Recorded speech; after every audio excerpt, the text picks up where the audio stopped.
Welcome to Day 13, The Path of Purpose, Learning English through Krishna Philosophy. This one dives deep into the heart of why we exist, what we are meant to do, and how Krishna gently guides us when the world feels confusing. Namaste, my beautiful souls, and welcome back to Learning English through Krishna Philosophy. I'm your friend, Reddy. And today, we step into the battlefield of confusion, the place where purpose hides behind fear. Yesterday, we listened to the melody of mindfulness, where Krishna's flute taught us peace. But today, peace must meet action. Because mindfulness calms the heart, but purpose gives it direction.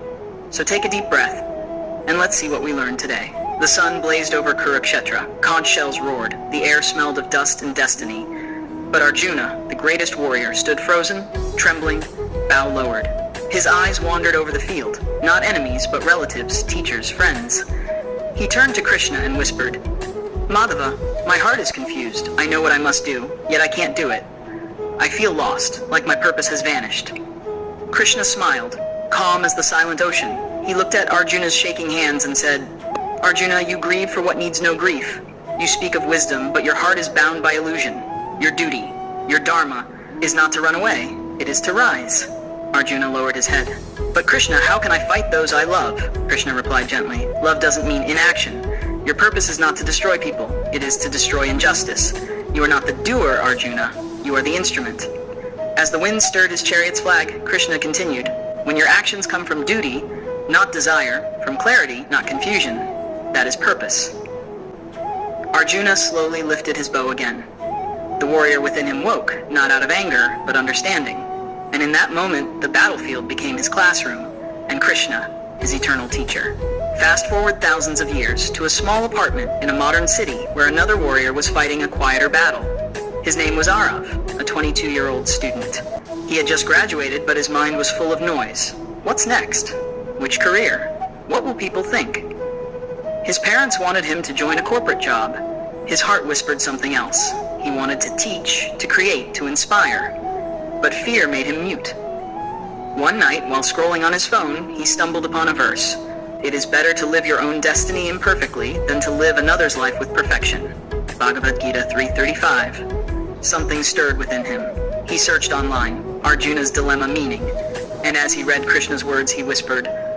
So even Arjuna was confused. He smiled, a little relieved. The next morning, he sat quietly before his small temple. "Krishna," he said softly, "if my purpose is meant for me, give me the courage to follow it." That week, Aarav started teaching part-time at a local school, just to see how it felt. The first day, standing before a classroom full of little faces, he realized he felt alive. Not stressed, not pressured, just present. Days passed. He still faced doubts, still heard people's judgments, but now he understood something Arjuna once learned.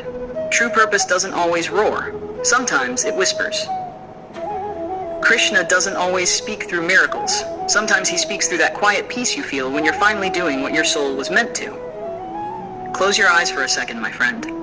Ask yourself, what gives you peace, not applause? What makes your heart feel steady, not restless? That's your Swadharma, your path of purpose. And remember, purpose doesn't mean one grand achievement. It means walking every day with meaning, doing your best, without worrying about the rest. Krishna said, "You have the right to work, but not to the fruits of your work. So, work joyfully. Not to prove something, but to express something." Difficult words and meanings. 1. Dharma, noun, one's sacred duty or path of truth. Example, Arjuna's Dharma was to fight for justice. 2. Illusion, something that appears real but isn't. Example, fear often creates an illusion of failure. 3. Destiny, the path life intends for you. Example, Aarav discovered his destiny through courage. 4. Instrument, noun, a medium or tool through which something is done. Example, Krishna told Arjuna to be an instrument of divine will. 5. Serenity, noun, calmness and peace of mind. Example, purpose brings serenity, not stress. Let's see what we learned today. Like Arjuna, we all face moments of confusion and fear. True purpose isn't found in success, it's found in alignment. Krishna teaches that purpose is about action without attachment. When we work for truth, not for praise, peace naturally follows. Your purpose doesn't have to be big, it just has to be yours. So today, take one small step towards something your soul quietly wants. That's your battlefield. That's your path. And that was day 13, the path of purpose. I hope it gave you courage to trust your own calling. If this story touched your heart, share it with a friend who might be standing at their own crossroad.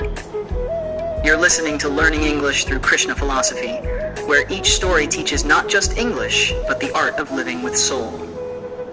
Tomorrow, join me for day 14, the weight of words. Because the tongue can heal or hurt, and Krishna's wisdom reminds us that every word carries energy. Until then, walk your path bravely, act without fear, and keep listening to the whisper of your purpose. Jai Shri Krishna.